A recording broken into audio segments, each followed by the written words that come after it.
Welcome and good morning. This is another episode of the Unpublic with Citizen Stewart. Today I have my very special homie, Ray Ankrum, as I do once a week, every week. It's working out to be right now. Today I want to talk about the rules, man. I want to talk about the rules of parenting. And there is no book that we are given as parents.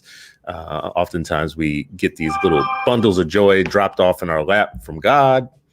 And we were expected to know what we were doing. One thing I remember with my oldest son, when we were born, when he was born and we were in the hospital still, I remember thinking to myself, like this is it? Like really, this is the job just started. And I don't know anything. I remember just thinking to myself, like, nobody licensed me or trained me for this or whatnot, which set me on my parenting journey.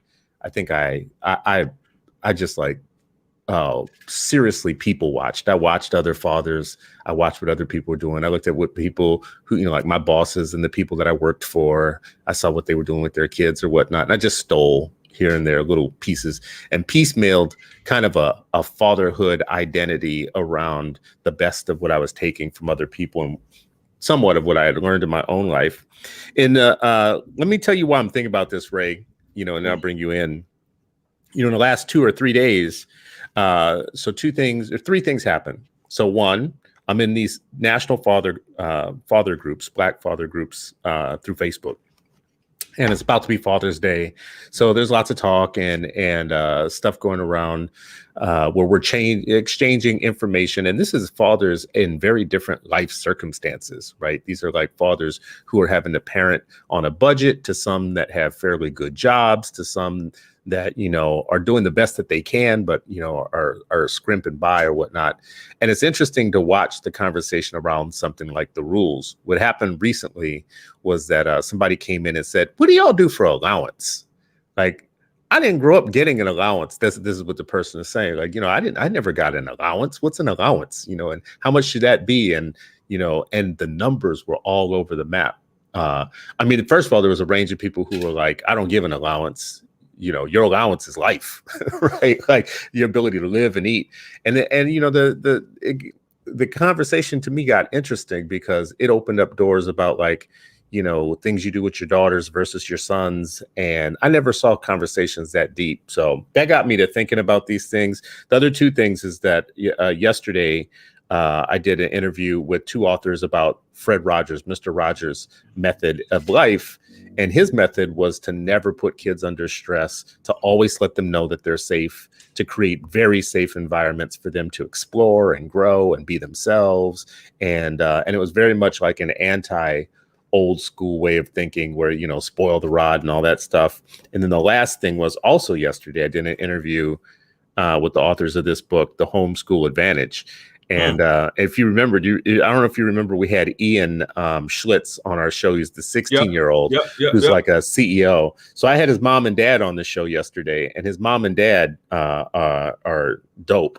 They decided they were hearing things from their schools that they didn't like. So they decided to homeschool. They pulled all their kids out of school. 2 of those students. So Haley is 16 years old and she's in law school. She's in her second year of law school. Ian, I think, is 15 or 16, right behind her, like a year or so behind her. And he just graduated from college. I think he may have even gotten an MBA, and he's the CEO of his own company that he started. And then their 13-year-old is she's in college. So I was like, okay, what kind of rules are, tell me more. So anyways, that's what got me thinking about this, Ray. And since you're a father, I'm a father, it's almost Father's Day. We're Black fathers. I'm interested in what we set as rules and how different they are. Let me add one more thing here that'll get me in trouble, right? I'm going to say this anyways, but this is just being vulnerable. This is being open about what our rules are, whatnot. In the news not long ago, there was a 13-year-old who was shot by police officers, and it created an outpouring of concern about police and how they interact with their communities that I think is justified. And I want to lift that part up. One of my very first thoughts was, what is a 13-year-old doing outside at 1 a.m., 2 a.m. in the morning, running the streets. I have a 13-year-old upstairs, and in my household rules, I can't imagine my 13-year-old being outside at 2 a.m. My 13-year-old has never seen 2 a.m. outside, right? Like, like he doesn't know what 2 a.m. looks like outside. Yeah. And I say this now, let me add another precursor. Just this morning, I believe that my 13, almost 14-year-old stayed up all night playing video games and never went to bed and went to sleep, and tried to lie to us about it when I heard my wife asking him this morning, did you go to bed at all last night? And I heard kind of a fuzzy answer. I heard an answer that kind of sounded like, nonsense to me. So as much as I like, my 13-year-old would never see 2 a.m. outside or whatnot, what should my rules be about? Well, it's summertime. Are you supposed to have a bedtime at 13 in the summer? Do you have to go to bed? Blah, blah. My instinct is, yeah, you 13, you're supposed to go to bed.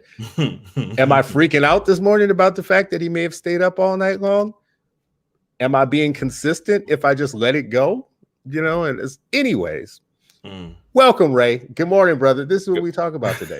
Yeah. Hey, I'm open to it, man. First and foremost, shout out to fathers. Fathers don't get as much credit as they should, especially the ones that are involved in the lives of their kids. And not just involvement through the quote unquote married to the mother thing. If you're involved, then you're involved, and you know what that means. So shout out to those folks. I want to thank you for saying that. My message this week, I have a twofold message this week, and it's been my message for the last month. Stop making Black fathers invisible. We're sick and tired of being invisible. We're sick and tired of you looking at other races of men and bestowing them with the nobility of fatherhood and good fathers, even when they're not, even when they're jacked up, raggedy ass men. You give them the stereotype of being good fathers. And then I'm sick of you ignoring those of us who get up every morning, which is the majority of Black men and Black fathers. The majority. The majority of Black children are living with two parents. And for those who aren't living with two parents, the majority after that, the next group of people are all still having two parents in their lives. Yeah. So it's the minority of fathers you're talking about when you claim this, when you try to make us invisible. Stop it. And Ray, let's make a pact together, brother. Anytime anybody says anything about fatherlessness in the Black community, we should ask them this. Well, if you think fathers are so important, what policies, what pro-father policies, what pro-Black father policies are you advocating? Tell me specifics, because you're saying it's so important. Like, we're important. Black fathers important. So what are you doing? What policies specifically are you pushing to make sure that Black men are able to do their job as fathers? I can name about 10 that are anti-Black.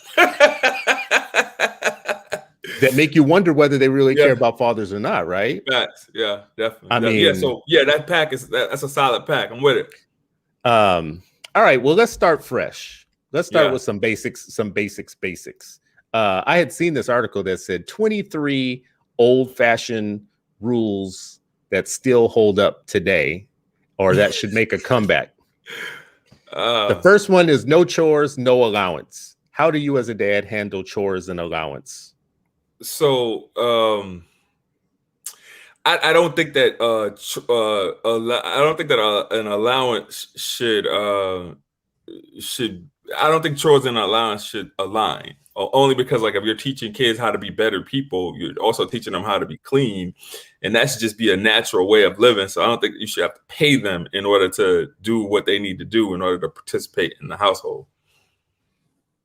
But you believe in allowance, but you don't believe in connecting it to chores. Right. Yeah. All right. At different ages, what do you think is a fair allowance? So that's a really good question. So given the high stakes video game climate, in order to motivate your kids, like it's totally different. Like, when we were growing up, a Nintendo game, you might be able to get a Nintendo game for like $10, right? Now you go into GameStop with $10, they're gonna laugh at you. That's right. Right. And so you can't even get a used game, a used game from a decade ago for $10 now. So I think that we have to fairly compensate our kids when they're doing the right things, right? And so,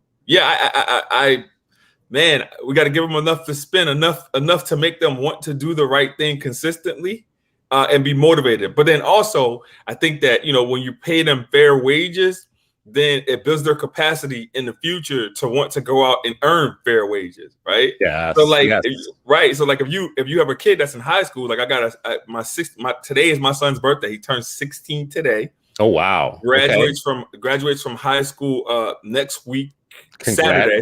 Congratulations. Skip 2 grades. And in order for us to keep him motivated, we have to highly compensate him. If not, then, he's just going to sleep. So in order to motivate him to do the things that he needs to do, like we pay him well. When he was 14, like when growing up, his vision was he wanted to work at McDonald's, right? He loves the fries, or whatever. Yeah, and every time we drove by, he's like, the Donald's, when he was younger, right? Mm-hmm. So he gets a job at McDonald's, and it's paying him, $15 an hour. But then he realized he doesn't like interacting with people like that, right? And so, valuable lesson for him. I hate the public. Yeah, but that was his dream job, though. So, he was able to live his dreams or whatever, right? Because that was his dream job. So, you gotta pay him. So, listen, when this came up, first of all, in the allowance came up in the Black Fathers group that I'm in. Mm-hmm. So our kids get $20 a week to spend. They get $20 a week to save, and they get $20 a week to share. So this is kind of like the Lutheran. I like the sharing piece. That sharing piece, you need to touch on that sharing piece. That's important. Well, this is the Lutheran. So we're Lutheran by church membership, and then Thrivent is the Lutheran financial services company, or it's a nonprofit Lutheran financial services company. So I definitely tell people to check them out, because they have lots of teachings around what you should teach yourself and what you should teach kids. And they think of your money in a third of your money should be saved. A third of your money should be for your living, your expenses and things that you want. And a third should be to share with people that need it. So teaching your kids to put money into 3 accounts. Put money into your spend account, into your save account, and into your share account. We use this product. I'm going to show it to you here, called Greenlight. So Greenlight came out of the blue a while back, and we decided to try it. I don't know. And I want to tell people listening or watching, I'm not being sponsored. This isn't me with some sponsorship idea, but Greenlight makes it really easy. They get a debit card that actually has their picture and their name on it. They get used to spending on their own. They can use it at point of sales anywhere, just like a normal debit card, but you get to control the money. And in it, you can put chore lists in it. That their money only gets released when their chores are checked off, and you can put it directly from your parent account directly into their separate bank accounts. And the thing that they've added to this recently is that you also can give them an investment account, so they can invest. You can teach your kids investing through their own app, so they have these apps on their phones. Anyways, it came to me. That's dope. I'm writing it down. I'm taking notes. If you're in this audience right now and you're a parent, you better be taking notes. And I don't raise that up just to say that this product is great or good or whatever. It's just to say that, like, in my mind state, this is not how I was raised. This is not. I was not raised with the official allowance. I was raised with a as needed basis, or if you need a few dollars here or there, or when I went to visit uncles and aunts or whatnot, they would, like I had a couple uncles that would always give me 50-cent pieces. And I would save those jokers. Boy, I would come home and I would have like another bright, shiny 50-cent piece. Uncle Emil, I can remember, used to give me 50-cent pieces. I think it was Uncle Emil. And my Aunt Mink, my Tim Mink, would give me any type of rare thing that she would get, like $2 bills or whatever. And I would save those. Anyway, so this is different for me. This is new. I wonder if this makes me feel like, I'm some, organic newfangled Negro, like as a parent, right? Like, what am I doing? What do you mean you get $20 a week? My kids will come down on a Saturday, which is their so-called payday. And if I haven't already moved the money, Mhm. Like my kids don't play. 5 minutes after they're done with their chores, it's kind of like, What's up? Where's the money? I love it. I don't think it's a bad thing. I Mhm. think it's teaching them how to be about their work and Yeah. how to expect, what they're worth and all that type of stuff. Anyways, why don't you connect it to chores? I didn't catch your answer on that. Why don't you think that chores equals money?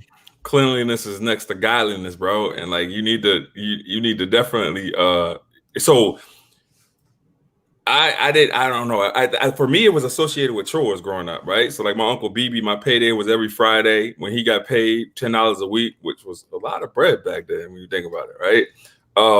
But I just feel like they need to be able to know that cleaning is their responsibility and paying them for something that they need to be responsible for in order to be equal members of the household. Like they need to be able to participate in order to contribute to the household so that they have some ownership over what goes around in the house, as opposed to having to be paid to be equal members of the household. Yeah.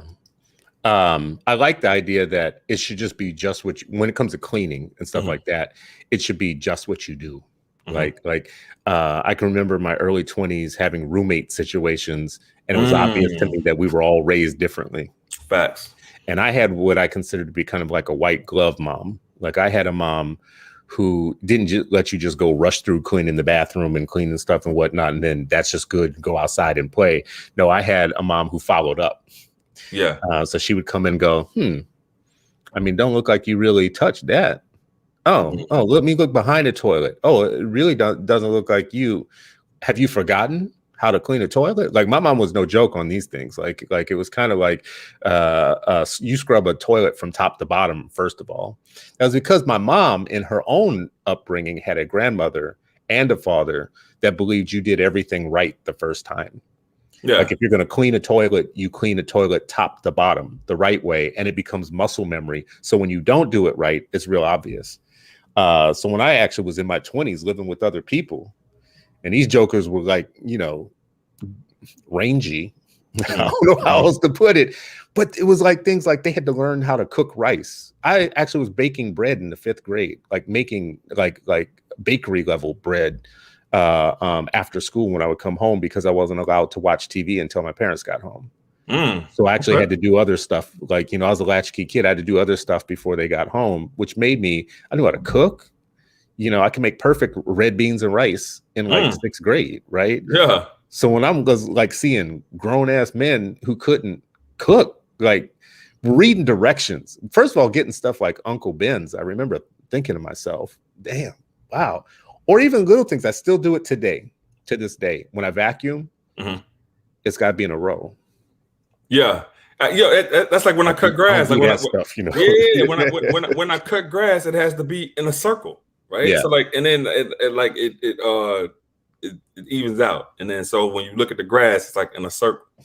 So yeah. So is it a problem now that with my 3 kids that are upstairs right now, I don't make them vacuum in a row? I'm not like my mom. I let them get away with kind of just going like this, and I don't give them. Are they going to be worse off for that?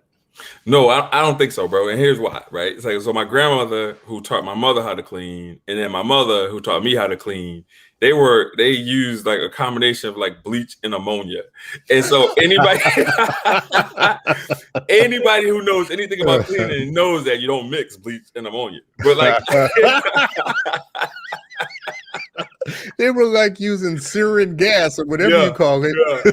Yeah. And so with us, like we use green products. So it's like, we never gonna expose you to that kind of stuff or whatever, right?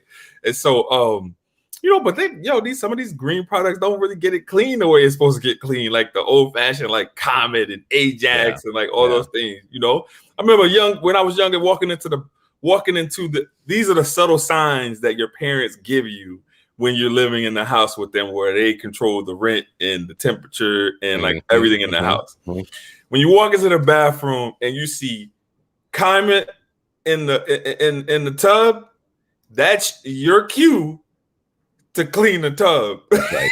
That's right. Before you get in, and knowing when you get out. This is another good point. Like my wife does so much more than I was that parents in my generation I would have expected. Like what you just said is true. You get out the tub, you done with the tub. You have to get that tub ready for the next person. Yeah. The comment and the cleanser is right there. You don't do that, there's something wrong with you. Yeah. Right. My kids, come on, man. Come on, man. Come on. Yeah. My kids, people have heard me say this on this show before. The cutting of the grapes in half. I don't eat the crust of bread, cutting off the crust on sandwiches and stuff. Yeah. I don't eat that stuff, bro. The ends or the end pieces that you're talking about. The bread. Yeah.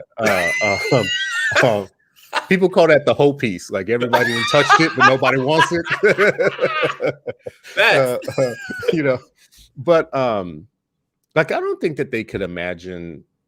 One of the rules, the old school rules that's on this list, the old school rules that should come back is you get what you get, not what you want when it comes to food and dinner.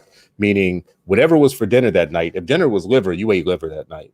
Yeah. Or you went hungry. Yeah, that's a fact. That used to happen. It's not that way anymore. No. Kids today look down. I don't want this or whatever. We give them all kinds, and by the way, I don't know what other parents are doing. That's why it's good to have this conversation. Choices. Yeah, in our house, we give them way too many choices. Definitely way too many choices. So I remember growing up, I remember eating, right? So like, most people, you get a glass of Kool-Aid or whatever beverage it is for that particular dinner, that dinner time, right? And you couldn't touch the liquid until all of the food was gone. Like you had to make a happy plate in order to get access to wash it down, right? How counterproductive is that? Like what if you choke? You do, I live a life of trauma. Yeah. What's so funny about that is that like because in New Orleans we ate a lot of spicy food. Yeah. And it was hot out. Yeah. It was summer. So we regulated, like as a kid, my kids right now, literally, bro, this is what I have to tell you. I have to hide stuff that I want to stick around. When it comes to drinks and stuff like that. So we got a refrigerator in the garage. I got a refrigerator in the basement that they don't really know 100% what's in there and what's there all the time. And I've got a couple of cabinets because these jokers will do stuff I never could do. Yeah. I couldn't just like go and have full on pops, for instance, without permission. Yeah. I'd ask. And the answer could very often be no. Yeah. Could be no. I want to check out a couple of the comments here. So William Conrad, we see you here this morning, sir. Yeah, that was a pretty and William says, this is his comment. William says, my oldest son got everything given to him, got his PhD in biology and a professor, but he is a disrespectful who I no longer communicate with. Bad parenting on my part. Well, I mean, that's a catch-22 because, like, it's not really, it's bad parenting in the sense that they no longer communicate, but it's great parenting in the sense that, like, the genes or whatever trajectory, whatever academic trajectory you put them on or whatever, like, it's hard, it's hard as hell to be a biologist and then also to teach it, right? Yeah. That's tough. Yeah. But I mean, if one of the things that we're supposed to be teaching young people to become when they become older is good people. Like, I did the show yesterday on Fred Rogers, Mr. Rogers. He was trying to make the world more kind. He was trying to make kids understand kindness is important. His whole ministry was around kindness and helping kids become well-adjusted adults. Adults who grew up to be a-holes aren't well-adjusted adults. Yeah. I don't know if I make a connection between, William here says, I gave him everything. I give my kids everything on purpose everything that I can on purpose. And I attempt to regulate their behavior in ways where they understand that things to me like empathy are important. Kindness is important. Sharing, being there for other people is important. And that don't work all the time. Like that's a job. That's a bigger job than the teaching of like skills, like hard skills. The teaching of these other life, like person skills, human skills is where I feel like it's not working all the time. Like to teach kids empathy is real tough. One thing that I've done recently, right, and we'll see if it works, is that I'm adding an additional amount of compensation to allowances so that when birthdays come up, the sibling will purchase something or will be inspired to purchase something for their sibling. Yeah. And for parents or whatever, like Mother's Day, you now have a fund in order to go and get your own Mother's Day present. You don't have to just sign your name on my card, or things like that. And I think that that's important because also teaches you that love for your sibling, and I think that's important. But I'm really working on that one too. Yeah, Ray. Like I drill it into them all the time. I wonder how long it's going to take for it to catch. But my expectation of them is like families never fight alone. So you're always on your family side, no matter what happens. There have been a couple instances where they've been out with friends and, one of them will take a friend's side against one of their siblings on something or whatnot. Oh, hell no. Yeah, they've never seen the wrath of Christopher until I hear a story like that. Because I'm like, we got a Corleone code in this family. Facts. Yeah. I just want you to know you're always on your sibling's side. When I send you out into this world, cousins, family, whatnot, families, no family gets beat up alone. You fight together, you live together, whatnot.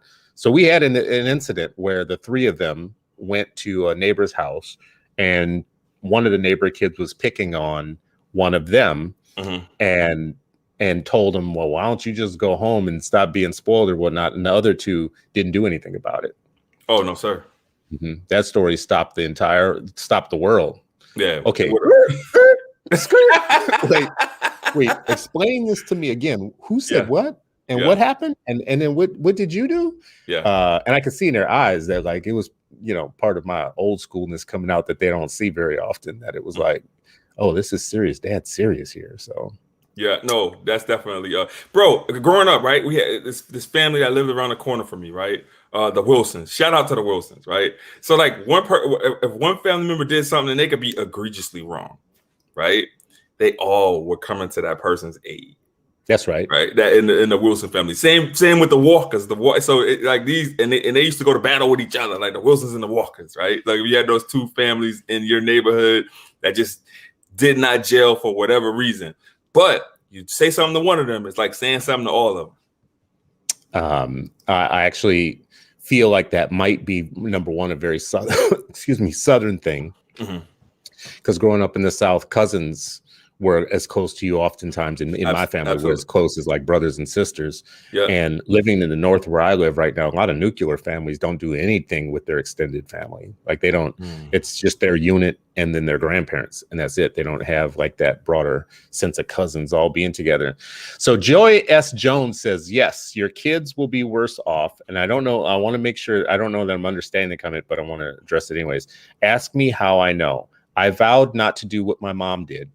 I have 3 kids. My mom had 1.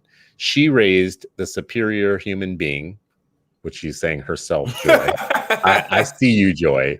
I tell my adult kids who are 31, 29, and 28 that all the time.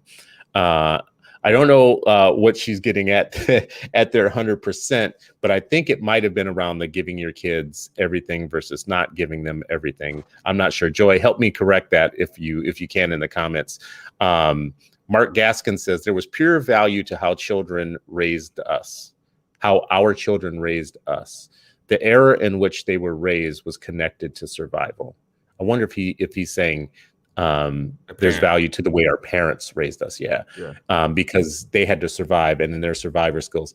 I agree with that. My grandparents often were very involved in my rearing, and they had a whole bunch of old school things that they drilled into me. My grandfather was always about like, if you make $20, you save $20. Like you don't spend.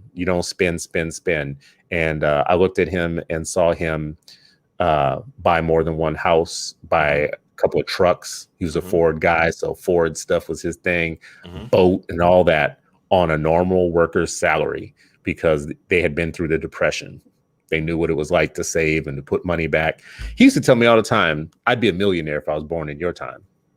Fact. Like if I was you, I'd be a millionaire. Where they conserve money, the things that they invest in, knowing the system, right? Like you know the system. You know that if you work 48 hours a week, you can now calculate that additional 8 hours of overtime, save that, right? That's the boss mentality right there, man. And then Wasn't also, it funny they could calculate that too before there was like, we can't get kids math proficient now, but back then, even with the 8th grade educations, they used to know how to calculate interest. man, let me tell you something, bruh. Hey, so like 70s and 80s, man. DC government is the example that I use all the time, right? And so nowadays, you got folks that are coming into these government positions, GS7s and up, right? That are being paid an extraordinary amount of money based off of their education.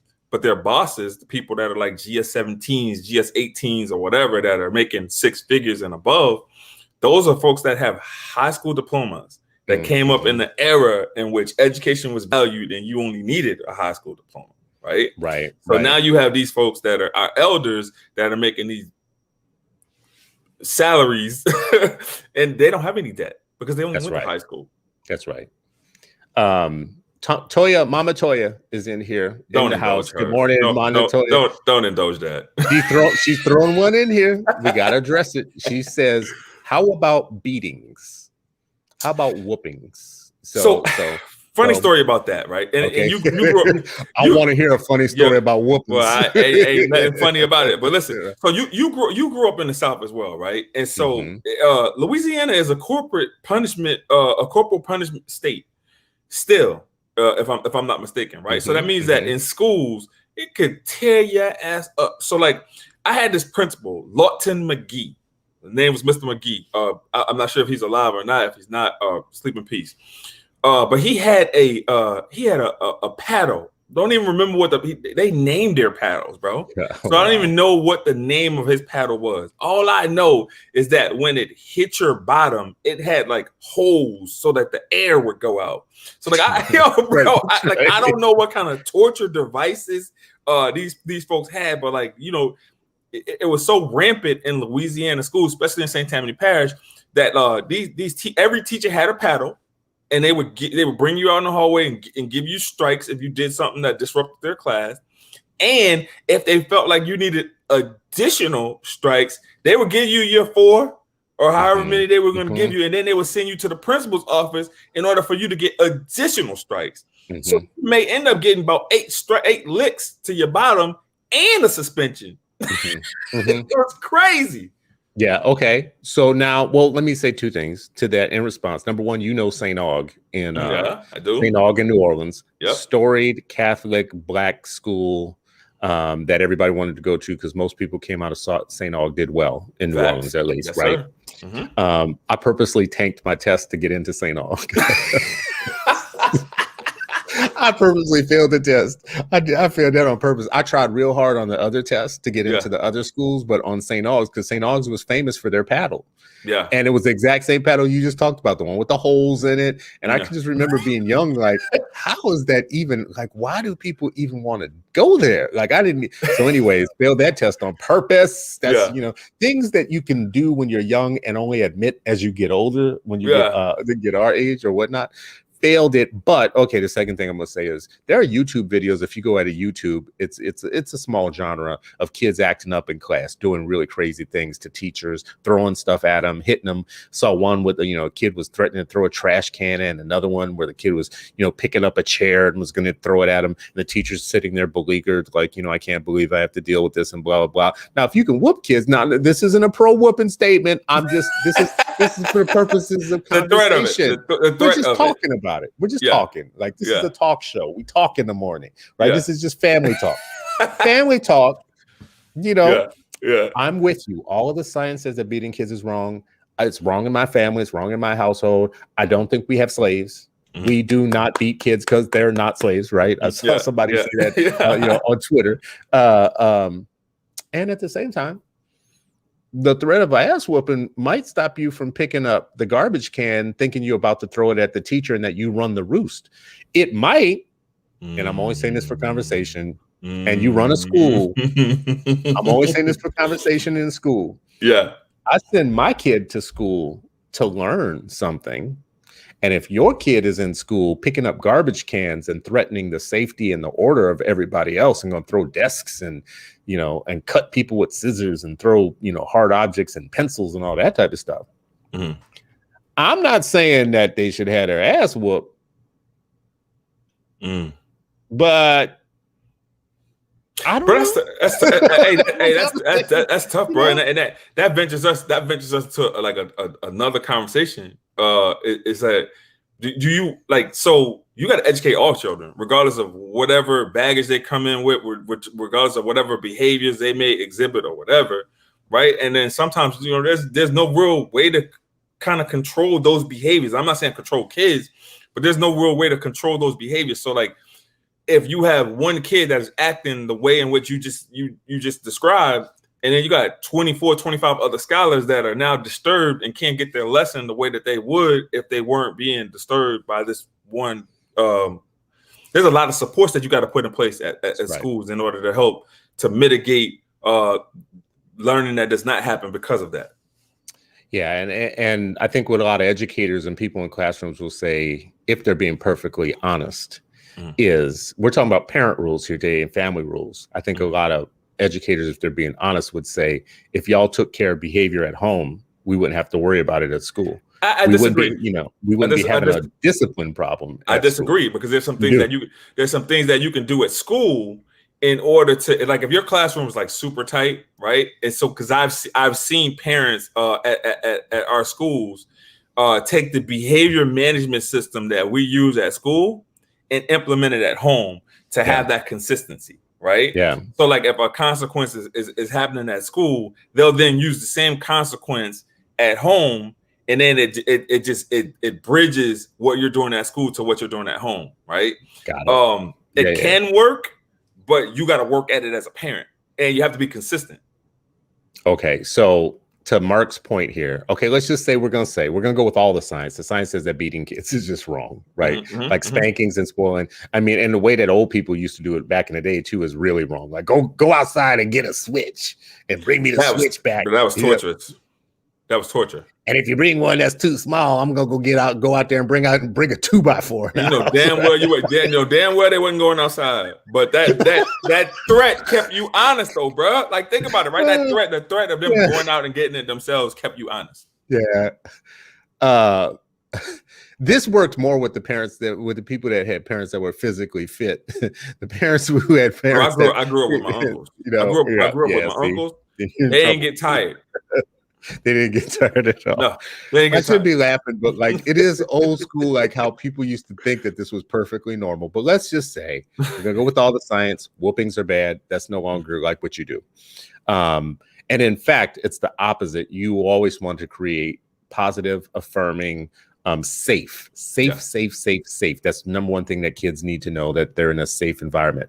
So knowing that, is it still okay for me to use the aggressive, intimidating dad voice? I'm looking at Mark Gaskin's comment here. Mark says, children are smart. They know when dad is coming up the stairs. They know when dad is going to get them, but I don't spank them. I leverage the intimidation.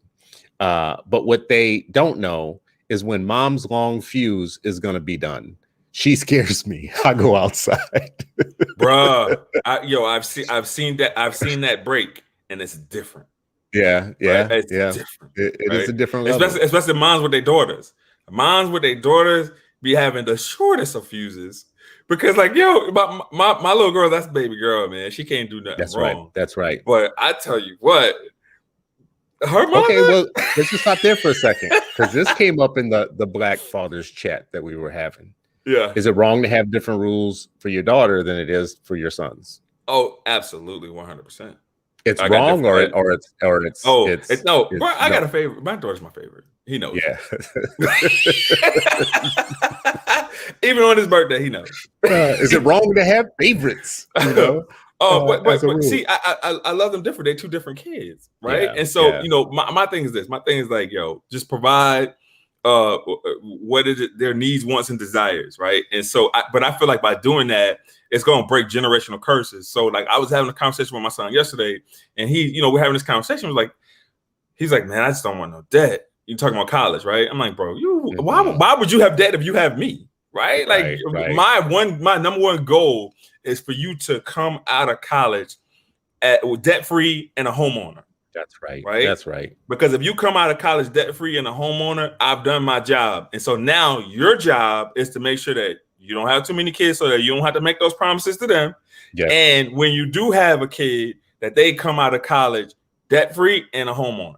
So I'm so glad you brought this part up, because as Black men and Black fathers, we are having to think through things like wealth transfer, how we set our kids up to be better in life than intergenerational traffic has wanted them to be over time. Yeah. So what you just said, my wife and I were watching a program maybe a month or two ago, and we started talking. It came up in my YouTube feed around setting your kids up with a credit card when they're like 15 or 16, that's in your own, under your own credit cards, getting them as an additional user. Build that credit, yeah. Build the credit. Make sure you put limits on it, but make sure that they use a little bit of it and then you pay it off and just get them in the cycle of that. When they're 18, they have credit and they have a credit score. Yes, sir. And then to co-buy a duplex with them where they can live on one side in college or after college, and rent the other side, and make them a homeowner, because they can be at that point. And we have to think about things like this, not in terms of giving our kids the whole world and giving them everything. We have to think in terms of how do we beat back the fact that we're behind. Bro, but see, yeah, you're absolutely right. But here's the thing, right? A lot of these colleges are in inner city neighborhoods, right? To where you can go ahead and you can buy a property and you can do everything that you just said.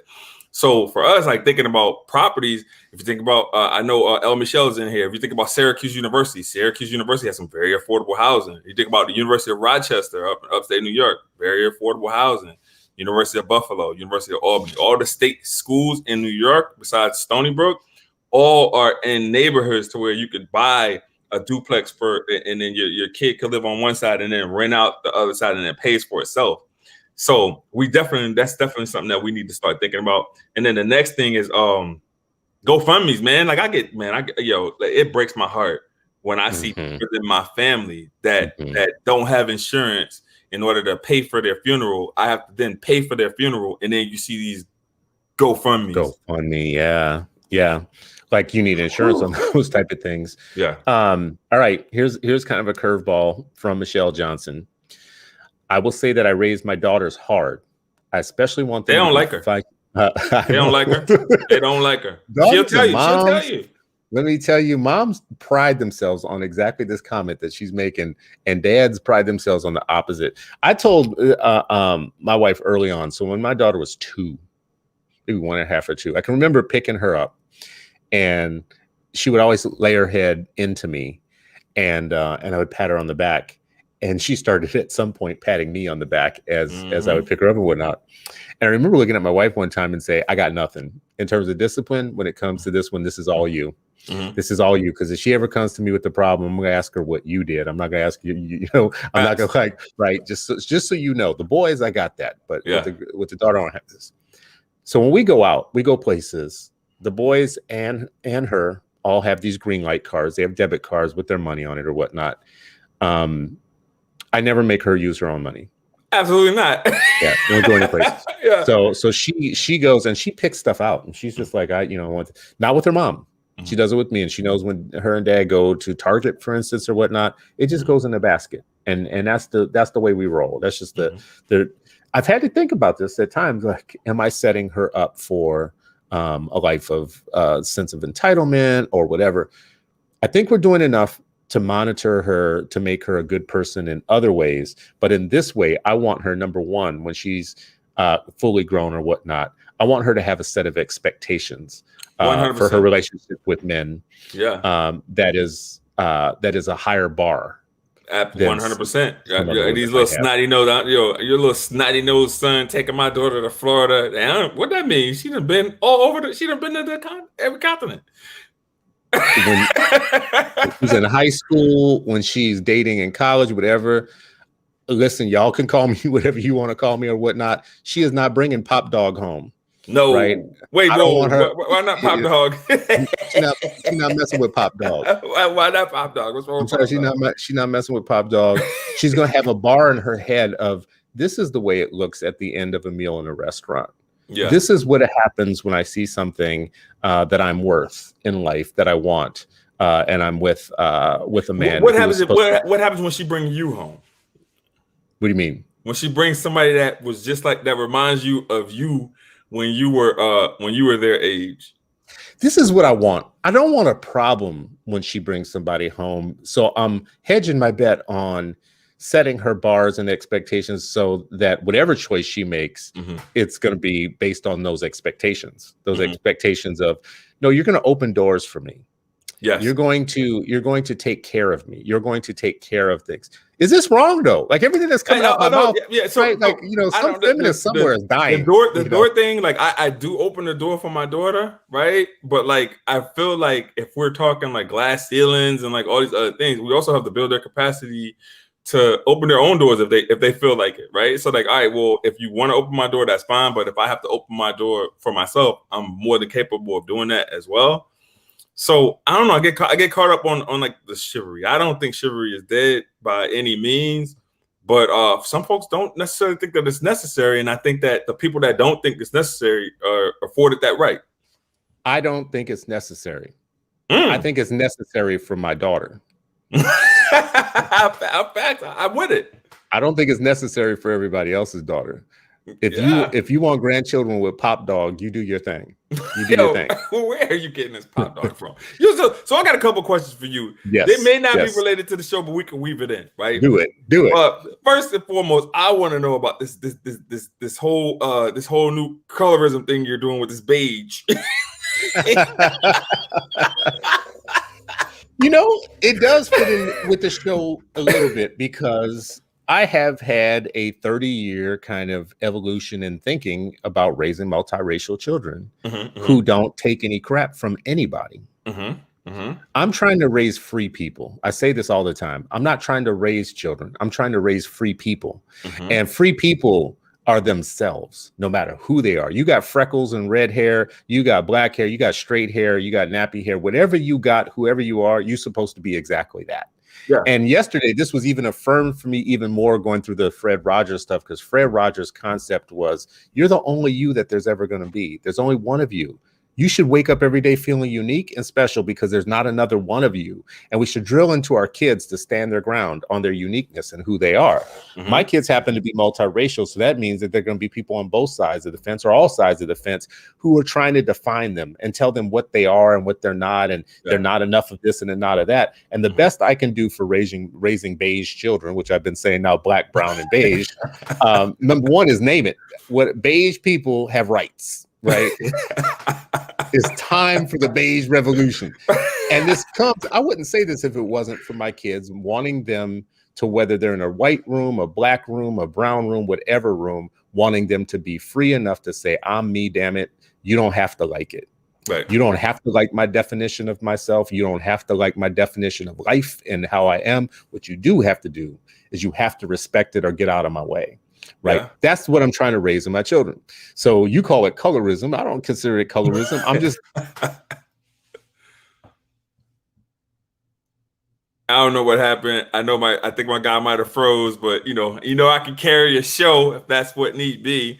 So we're talking about colorism, and he doesn't think that it's colorism. I do. But for the beige folks, because I know that he was having this conversation with Steve Perry, Dr. Steve Perry of all kinds of fame or whatever.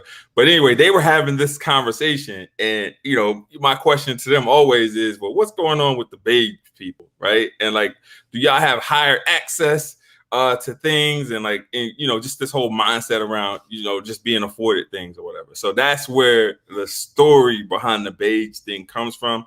But I'm happy that folks that have biracial kids are able to have these types of conversations with their kids, because I've seen many biracial students struggle with what side, not necessarily having to choose a side, but I don't think that they should have to choose a side, because you're who you want to be. You are who you are. You are who you identify with. All right, so looking at some comments in this comment section, we got L. Michelle Johnson, who says he better have a job, a plan, and good credit. Right. So we'll go through those things one by one. So when we talk about a job, El Michelle, if you're in the comments still, talk to me about like what's your thinking in terms of like this whole job thing? Like what kind of job you want them to have? What kind of credit? Because they can have 700 credit, they can have 800 credit. What kind of rates we looking at? Oh, he's back. What's up? I'm trying to tell you, man, COINTELPRO does not want me to be great. No worries. Want a brother to be great. Maybe the beige revolution is too much. I was telling them the origins and the tweet between you and Steve Perry, and like just how it kind of came full circle. The beige revolution. The beige, so I think in that conversation we talk about DeBarge and Albie Shore and and what he was basically saying that I think is important to the discussion is because he runs a school and he does have connections with younger people. He sees that the whole light skin, dark skin thing is still a thing, and he was kind of decrying that. He was kind of like, are we still doing this dark skin, light skin thing at this kind of late date? And Steve is beige, right? And I'm beige, so I had to like chime in. I was like, okay, well, beige brothers unite. Let's talk about it. About it. And you've met my oldest son. So my oldest is 30, my youngest is 10. So I have a little bit of experience with having to think this through over time, in which I want them to be comfortable wherever they go with whoever's around. And I think every parent should respect what I'm saying right now. I've had parents, let me tell you about a discussion right now. You tell me how crazy this sounds. I've had to learn this thing around pronouns, for instance, right? At my age, everybody has. I feel kind of old about it, but because, I'm not going to say nothing. I'm just going to say my oldness comes out sometimes where I'm like, okay, this is another thing, another level of difficulty in navigating. All right. So I'm talking to a group of young people in my life who are with me in a situation that we're going to be, I'm going to be knowing them for a while and appreciate them. And they have pronouns that they are helping me remember with them. Right. And I'm having to work at it. And in a conversation with two of them who are multiracial, biracial in one case and multiracial in another case, they said to me, when they heard me talk about this beige stuff, well, the world's just going to see them as black anyway. So why don't you just teach them to be black because they are black and that's what black is. And they're just black and they're black, blah, blah, blah, whatever. And I don't disagree on a couple of points. I don't disagree that the world defines you sometimes just in how they see you. First of all, my kids are somewhat ambiguous. So they're going to be taken for different things. All my kids look different. This is what happens when you have a multiracial family. You don't all get the same thing. God plays tricks on you, right? Like, so anyways, I said, that's interesting because, the world's just going to see you a certain way too. And you're telling me that I have to adjust my language and my speech for how you want to be perceived. But the world's just going to see you as the category that they put you in at your birth. And you're wanting them to see you as different than that. But in this case, you're demanding that my children should just be like, just go with whatever category the world is giving them. I thought it was real odd that even people who are fighting themselves to be seen as like maybe something that is different than what they were assigned to biologically at birth or whatnot, still would say on this racial category, yeah, you should just have your kids, your multiracial kids, be defined by the way that other people want to define them. I think that's a bad program for anybody. I think anybody who walks into a room or goes anywhere should feel like Diana Ross everywhere they go. I feel like they should be the boss wherever they go in every room. I think they should like know when champagne is burned. I think they should know when someone's trying to shade them or give them shorts. I think that every person should have that intellectual self-defense mechanism where they don't let you try and define them. So that's what I'm teaching my kids. And bro, and that's amazing that you're teaching them that way. I had said that when COINTELPRO snatched you off. Kids should be able to identify with what they feel most comfortable, not with what other people feel most comfortable. And that's Sherry. Look at Sherry getting on me in the comments. Dang, Chris, you got a serious age gap with your babies. Yes, I do. Why you think I'm so crabby on this show all the time? I've been at this for a while. Sherry is something, boy. She is something. She's here. All right, let's do a lightning round on some. Do you have any rules around cell phones? Like what age should you get one? Should you have one as a young person? So my son had one at 12, but he was 2 grades advanced. So he was in high school at 12. So we always said in high school, you can get a cell phone. Do you pay for it or does he pay for it? His mother pays for it. His mother Because pays for it. if I paid for it, I would monitor it. Like I would go through texts and snatch it off. Yeah. All right. Well, let's stick with that too. Do they turn the phone into you or at night and you keep it and hold it, or do they keep the phone as theirs? They get to just keep it. Okay. Do you get the password, the passcode to be able to get in it anytime you want? Absolutely. You do. Okay. Yeah. All right. Is there a conversation you have with them about having a cell phone? Yeah, be responsible. And if you're not responsible, then it's going to get taken away from you. All right. What are your rules around social media accounts? When can they get social media like Facebook, Twitter, Instagram, now TikTok and other social media accounts? How old do you think they have to be to get that? So the boy only has an IG account. The girl is 7 and she wants every social media account under the sun, but she's not old enough to get it. So she has none. But he's on the low. Like he don't want nobody like checking for him like that. Plus he has the same name as me, and so he's like, yeah, I don't want to be identified with your foolishness, Dad.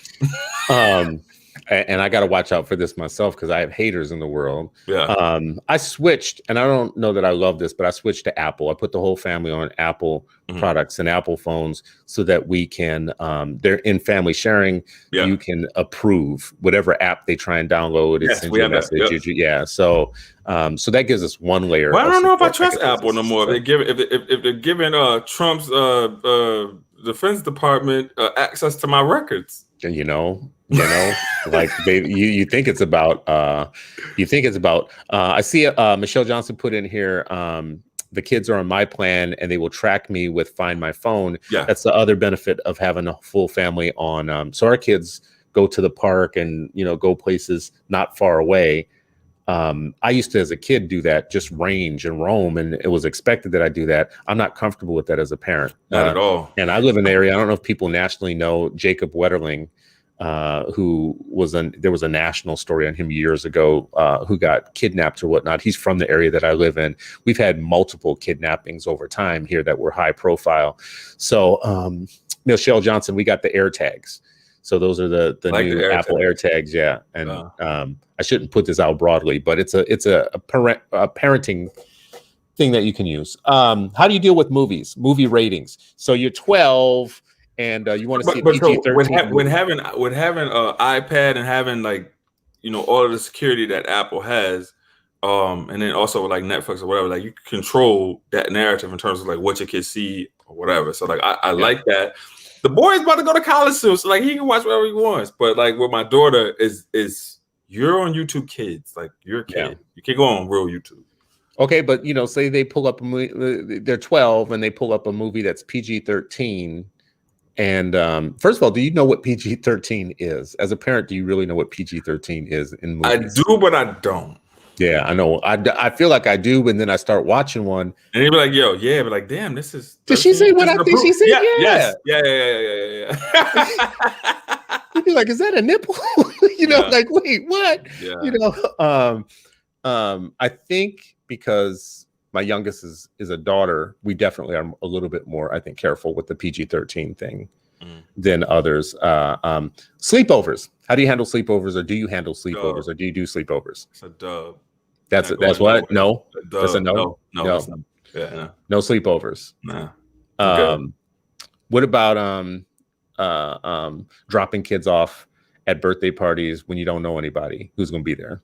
Nah. No, you don't do that either? Bro, I got to be able to control the narrative in terms of like, because I trust my kids. Right? Yeah. But I don't necessarily trust people that I don't trust people that I don't know. So like if I don't know you, then like I'm not, even if I know you, there's a real good chance I'm not gonna leave my kids around you. Yeah. Like, you gotta be like my mom or somebody like that, somebody like of high esteem like that. Because I've seen people do dumb shit with kids, and I'm not good with that. Do you let other people correct your kids? It depends on who they are. Like you can't be your kid cannot be Well, let's see, because this is a PC show. Your kid can't, your kid can't be a jerk, and then you correcting my kid. Like that's counterproductive on your part. You need to spend more time in your own backyard with the rake and the leaf blower. Sherry Lucas Hall says some things are a big no. Yeah. And I think that some of these are like the big no, fall into the big no categories. You let your kids cuss? No. They don't even want to cuss around me. What? No. I'll make too big a deal about it. What about low level offenses like damn? I mean, when the boy gets mad, but he's getting to that age to where like he needs to be able to vent his language and do what he needs. He can. He has the right to express himself. We encourage that. That's that whole free kid thing. Yeah, I'm free on some things. Even as I'm throwing some of these out. I feel like I'm free on most things. The staying up until 4 a.m. last night with the 13-year-old or whatnot, in my bones, I feel like I'm supposed to say something about that and be raged out. But with my kids, they look at me in my face, and then all this bluster, like when I'm talking to you, all this bluster that comes out of me and is, blah, blah, blah, blah, blah, goes right out my body sometimes when I look them in the face.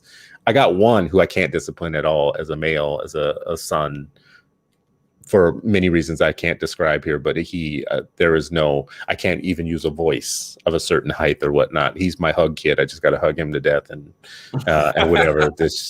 It just is what it is. But hey, last senior in high school, this kid, he had an overnight schedule because he wasn't going to school. And so since he wasn't going to school, he would sleep all day and then be up from like he had an overnight shift. Yeah. So from 10 to 7. He's up. Wow.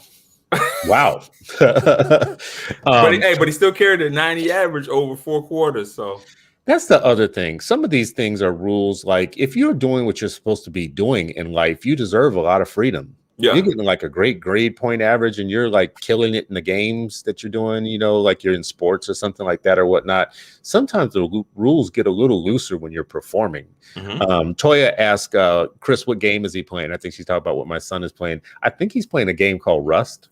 And I don't know much about this game. Like we hadn't been through this. The older boys used to play a game called RuneScape years ago, and we make jokes about it because I could not for the life of me understand all the rules. Like you would trade lobsters and there were epic quests that you would do and there was a language to it or whatnot.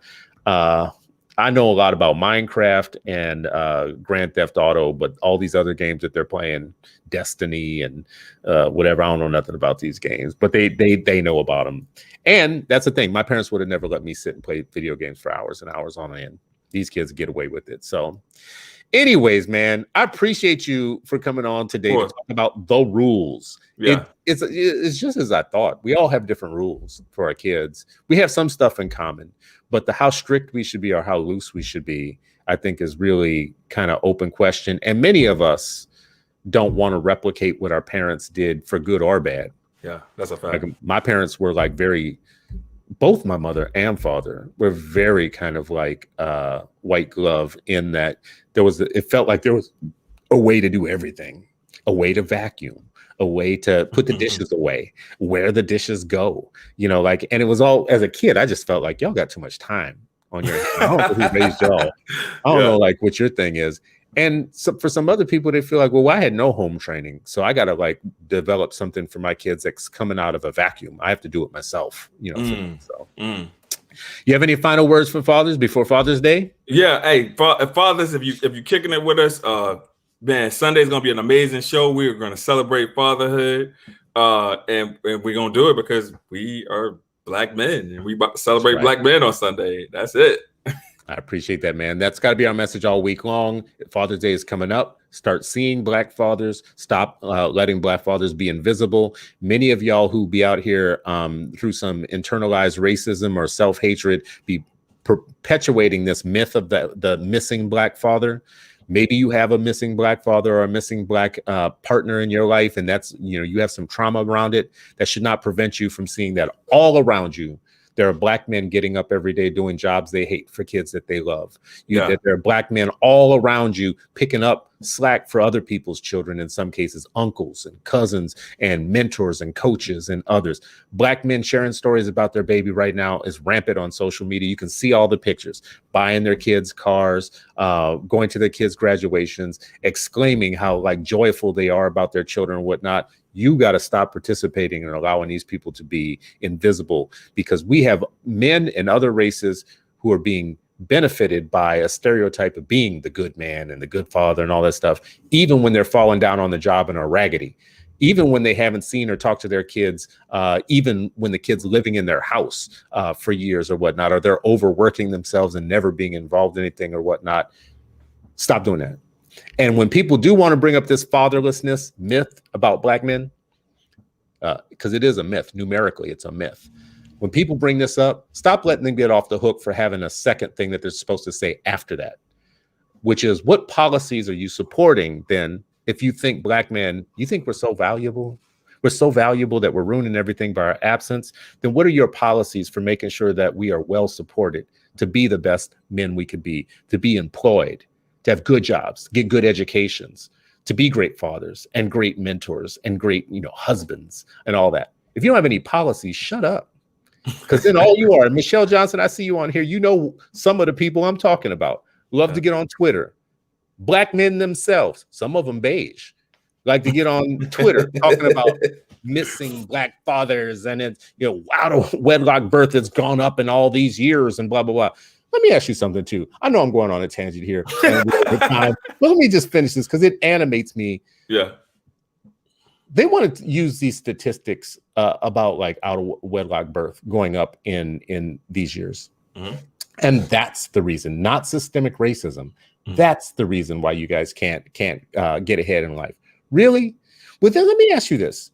Why did degrees amongst Black women go up by 300% during the same time period as that out of wedlock birth, so-called out of wedlock birth, which doesn't equal missing Black father, by the way? No, I see what y'all trying to do with that. Y'all trying to actually make that be the same thing, and it's not. It's not, but you're too stupid to actually, or you think your audience is too stupid to be able to suss that part out. But why did Black college degrees escalate during that same period of time? It would seem to me, if you want to talk about correlations, there's a correlation between out of wedlock birth and poverty. Well, that's weird. Why would there be a correlation between out of wedlock birth in that same period of time and a massive increase in degree attainment amongst Black women? Mm-hmm. Why is it that only a third of Black kids, not only, I'm saying a third of Black kids are in poverty, if 70, almost 80% are born unmarried to unmarried women? It doesn't seem like that correlation between the poverty thing is exactly that strong, because there are way more kids that aren't in poverty that have so-called unmarried moms. It's just so fuzzy. Listen, I'm sorry for y'all to go off on this tangent. No. I'm sick of the missing Black father as a trope. I am sick of being invisible.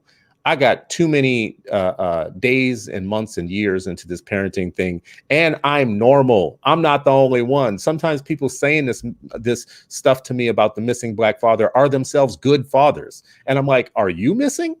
Yeah. Are your friends missing? Your cousins? I seen your Facebook feed. I seen nothing but fathers in your damn Facebook feed. Mm. It almost feels like it's normal to be Black. And hey, add me to these groups, man. Send me invites, man. I want to be in these Black father groups. This is the thing. I think actually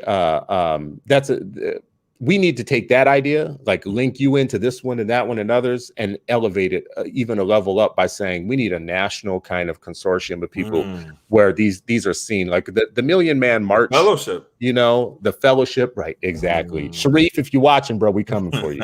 We coming for that fellowship. Anyways, I'm so sorry, y'all. I went way over. I got y'all 8 minutes over, but I'm animated about this right before Father's Day because Black fathers doing what they're supposed to be doing is the norm.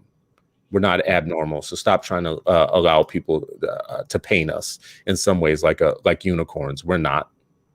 So anyways, Elaine Wells, Michelle Johnson, I'm looking at all y'all. Sherry Lucas, I see you. Joy Jones, thank you for being here. Mama Toya, thank you for as always. Mama Toya is just like the mama of the entire fam. She makes things happen. Mark Gaskins, thank you for coming through. William Conrad, just can't get to everybody, but appreciate y'all for coming through for another episode of Unpublic.